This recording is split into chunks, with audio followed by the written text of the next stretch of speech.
你好，今天好机会来介绍我自己一下。我老挝名字是天通，中文名字是范秀金。我于2019年从我家乡白色中学的高中毕业，位于老挝赞巴萨省白色市普蒙村。在我空闲时间，我想读书、看电视、打排球和听音乐。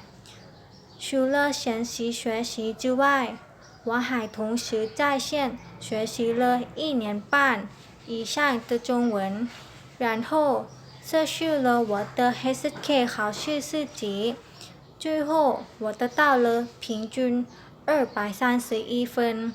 毕业后，我计划像我小时候梦想的那样继续中国接受教育。我想学习中文作为我的专业，因为我认为中文现在可以在亚洲大范围使用，而由于中国而来的未来生活，如今已成为著名的国家。在中国毕业后，想与中国公司紧密合作，担任翻译。另外，我也想成为孔子学院的一名好老师中文老师。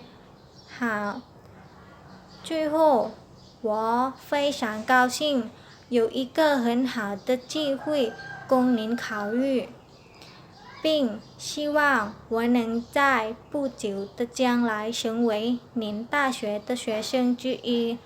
非常感谢你。